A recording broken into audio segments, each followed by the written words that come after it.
Hi guys, welcome back to my channel. Hi, welcome back to Amy's Adventures. So what I want to talk about today is this is going to be a story time. I'm just going to tell you guys a little bit about my life, my background, and why I have made some of the choices that I have made in my life. So I'm going to try to get through this video without crying. I hope that I can. So let's just get right into it. I know there's a lot of people out there that does know me. You know my story, well, some of it. But in 1991, my dad was diagnosed with cancer, okay? So I was about 9, 10 years old, something along those lines. And I still remember when he came out of the doctor's office. I remember even at that age thinking in my mind, and I'll never forget it as long as I live, he had a bag of blood in his hand. You know, like the hazardous bags that you get. And even at that age, and I thought to myself, that is not normal. You know, like what's going on with my dad? That's not normal. And we come from a small town, so he actually came out with that because he was supposed to take it to the next town over, which is about 30 minutes away, I would say. And so we went there, gave him that. I guess they ran all the tests, whatever they did, come back that he had non-Hodgkin's lymphoma. And at this point, my dad was not old at all, okay? Young guy, didn't smoke cigarettes, didn't drink. I'm telling you, my dad didn't do anything. He was a straight arrow. So once that happened, it just got worse from there, it seemed. They found out that, his spleen had all this blood in it, and they gave him a 50-50 shot of coming off the table. So now you can imagine our whole family sitting in the waiting room, waiting to know if the person you love is basically going to come off the table. And of course, for me, it was my dad. And I will say, before he went into surgery, there was a couple doctors I remember. There's one I don't. His name was Dr. Daniels. Dr. Daniels, if you see this, hi. He basically looked at our family and he was like, do you mind if we, hold hands, say a prayer before we go into this? And I was like, yes, that's completely fine. So it was Dr. Daniels and Dr. Bramham. That was my dad's doctor. And they gathered around and, they prayed, and my dad did wind up coming off the table, and I'm thankful for that. However, he was in hospital for 3 months. So you can imagine as a kid, and I'm still trying to go to school, yet I can't really focus on anything. And I start finding myself getting angry, okay? So,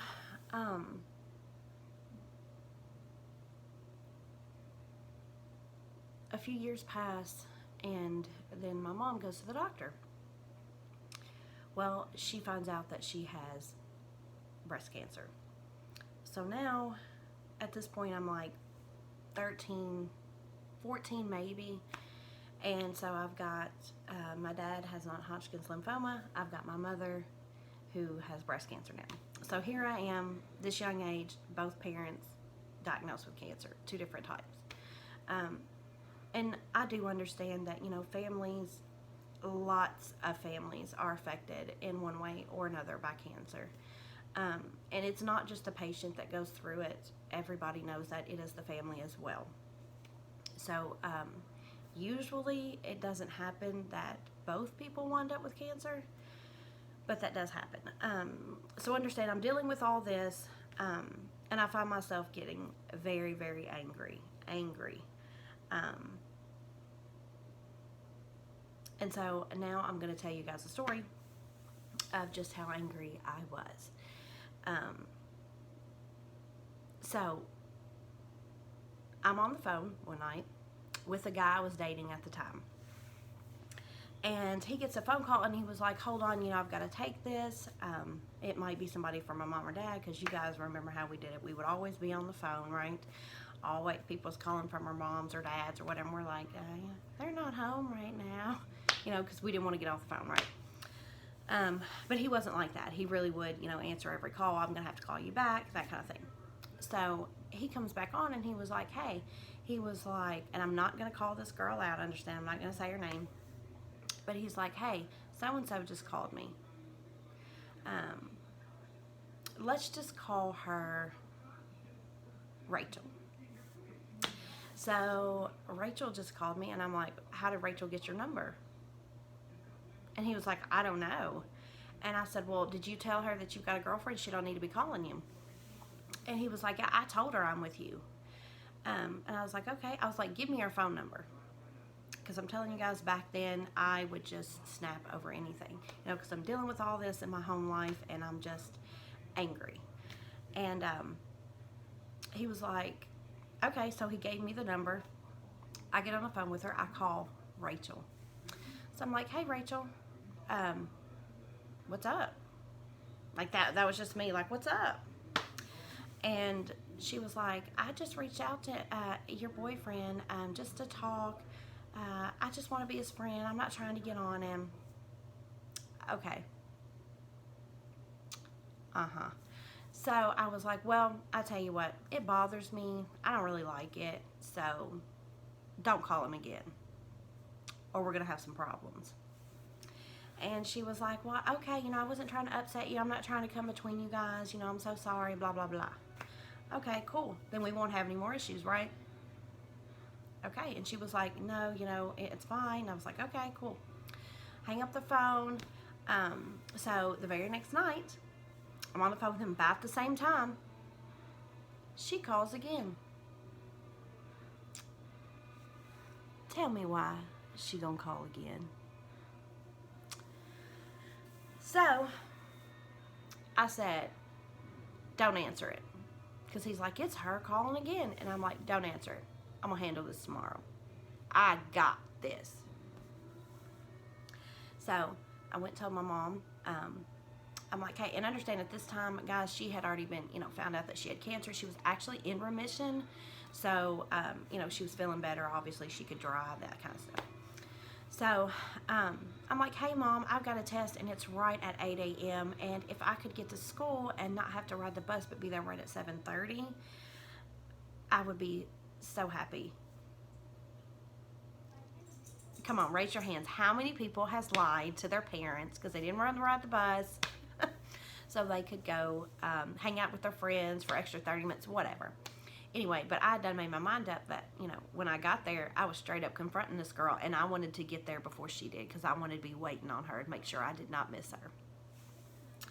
So, my mom was like, okay, sure, baby.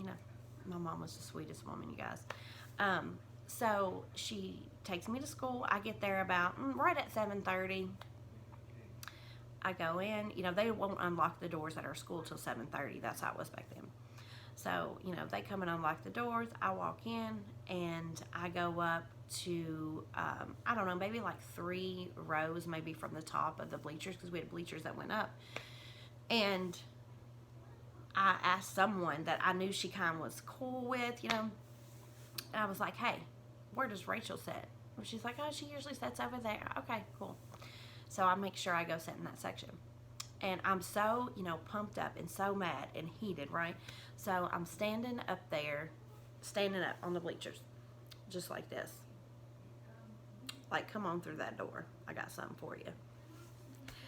So for this morning, I don't know why, but she usually got there much earlier, but she was like running late. So at this point, it was like, I don't know, maybe 5:10 till 8 o'clock. And she finally comes walking in. Well, as I see her, she's not looking up. She's still looking straight ahead. So I'm like, you know what? She's going to see me standing up here, and she ain't going to come up here. So let me just sit right back down. So I sat down, and she starts, up the bleachers. And right as she goes to step on the bleacher that was literally right before you get to me. When she went to do that, I stood up and stepped out right in front of her. I was like, what's up? I was like, did I not tell you to stay away from my boyfriend? Don't be calling him. I was going to beat your ass.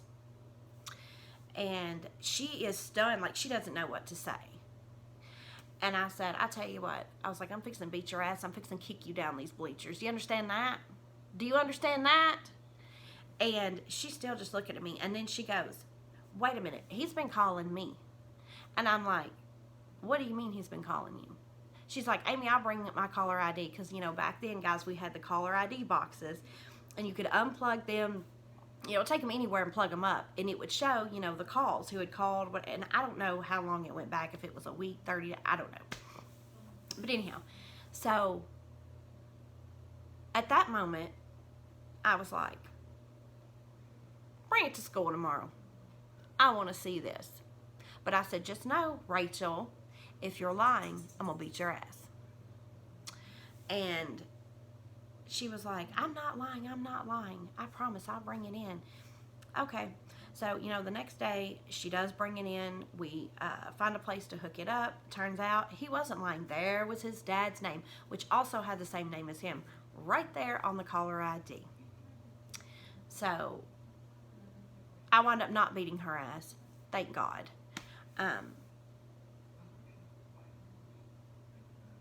But I went up to him and I was like, you know what? You're a liar. I'm done with you. You can have her. And that was that. And of course, I didn't call her. Okay, so I guess caller ID's lying now, right? Okay, cool. But anyhow, so that was just one instance, guys, of how, you know, I had all this going on and I was so angry. And I mean, the fact that I even thought about, you know, kicking this girl's ass, kicking her down the bleachers. I could have broke her arm, her leg. For all I know, she could have died. It's like I wasn't normal. Do you understand? Like, I had so much pent up anger. But now at this point, you know, being the age that I was, I couldn't see it. You know, I could not see it. Like, to me then, that was just normal. Oh, you're messing with my man, you're about to get your ass beat kind of thing. But that was really extreme. So the other story that I want to tell you guys about is, now this is much later, which I will tell you guys that my dad passed away in 99, so he lived 8 years, and my mother passed away exactly 11 months later. So now let's fast forward, and by the age of 17, both of my parents are gone. So when I tell you I was angry, I was angry. I was so mad. Like, I'm not going to lie to you guys. I went outside the day that my mother passed away and I cursed. I just looked up the sky and just cursed and said a whole bunch of stuff that I should have been afraid to say, but I wasn't, because I was just so angry. I just didn't care. And I was like, so here I am, you know, 17, no dad, no mom, and on top of that, I had a newborn. So as I'm dealing with my mom's death at her funeral with a newborn baby. So I was really not right, guys. I was so messed up in the head. So everybody, you know, started telling me, hey, you know, you're depressed. You know, you need something for your nerves. You need to get something for that depression. And I'm not going to call any names out on here, but when you start talking about anxiety, you guys know what they put me on. So I'm on that, which, from what I understand, it's a drug that you cannot mix with a lot of things. Like, it can kill you. So, and on top of that, they put me on a depression pill. I won't call out the name, but I will tell you it starts with a P, and it made a lot of people crazy. Do you understand? Like, if you have a temper, or you are already someone that is, you know, easy to make mad, I guess, maybe, you do not need to be on this medication, because it absolutely will make you go crazy. And so here I am with this newborn, And understand, my first child, my son, he was very colicky, had stomach aches all the time, would not sleep through the night very well. So I just lost my mom. I'm going through that. I'm tired. I'm getting up with my son throughout the night. And of course, the father of my child, and even he will tell you this, guys, he will tell you this. He wasn't, he was kind of like an absentee dad, I would say, for the first year. Like, he will tell you that. He said, I can probably count on, his exact words were and have always been, I can probably count on one hand how many diapers I changed in the first year. And I'm not going to say, I'm not throwing him under the bus. I'm not in any way saying anything bad about him. That's not what I'm here to do. Now, he did support my son financially. I'm not saying that, but I'm saying just as being there. And on top of that, I was also, the type that I did not want to hand the baby off to anybody. Because in my mind, I felt like if I let anybody else, even fix a bottle for the baby, like I'm failing as a parent, like as a mother. Like I wanted to do everything, give him all his baths, do everything. I mean, to the point I had my ex, father-in-law even get upset, like, will you please let somebody else hold the baby? So, I'm really trying, guys. Like, I'm trying so hard to be the best mother. And, you don't get a manual. You don't get a handbook with how to be a parent. And, it's not like I could call up my mom or dad and say, hey, so I was really trying to figure this out. And so I remember I had not hardly had any sleep. And I said to him, hey, can you please just, get up, go fix the bottle, do all that. And I don't even remember why he got upset, as in, the father of my child. But he came back in the room and he said something along the lines of, I wasn't being a very good mother. Guys, I don't know what happened. My first thought was, are you serious? I'm dealing with the loss of my mother. I'm trying to do the best I can as a first-time mother. I have the baby all the time. You sleep through the night. I don't wake you up. And this is what you're going to say to me? And guys, I'm telling you, something snapped in my mind. Snapped. And I didn't just like go toward him like it was almost like a dog just jumping on someone. I just jumped all the way on him, and I literally was choking him out. You understand? And I was like, you don't call me a bad man. And I'm just gone. And understand something. He is a stocky guy. He's not a small. I don't even know how I did it. Back then, I was 110 pounds soaking wet, maybe. And I still to this day don't know how. But when I started choking him, somehow I got him down on the ground. And his dad did wind up coming up there, pulling me off him, and he was like, what are you doing? You're going to kill him. And it's like at that point, it's like my mind came back, and it's almost like I had an outer body experience. It's like, what are you doing? What did you just do? And of course, I start apologizing. I'm like, I am so sorry. I don't know what happened, because the truth is, no matter what he was saying or said to me, I should have never put my hands on him and attacked him. It was wrong, and I know that. But this medication, I mean, I'm telling you, it made me go from 0 to 100. And as I said, the loss of my parents, all that. So all these things, led up to this. But I wanted to say all that to tell you guys this.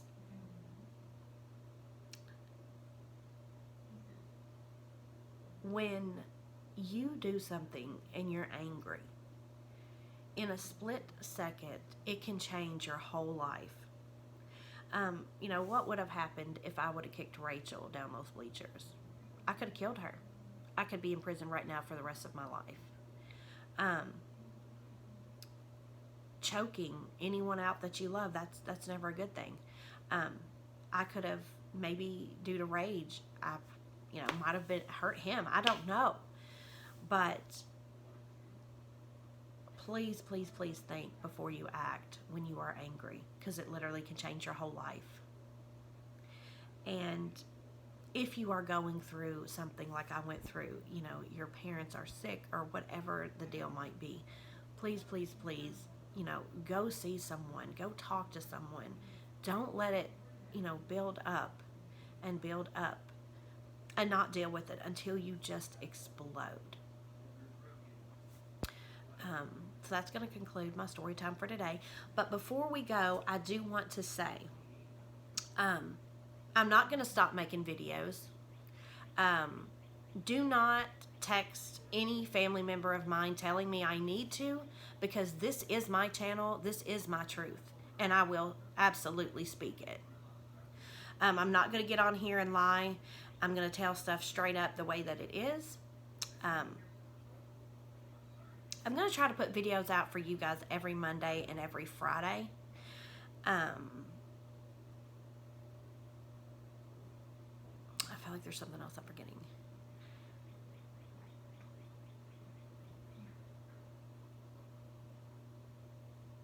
I'm not sure. But anyway, thanks you guys so much for tuning in today. Like I said, every Monday, Friday, I'm going to start trying to get the videos up and out. Sometimes it might be a day or two if I'm editing, but I hope you guys continue to watch my channel. Thank you for watching, but I did need to say that. And the truth is, if you just don't like my channel or what I have to say, turn it off. Don't watch it. Don't watch it.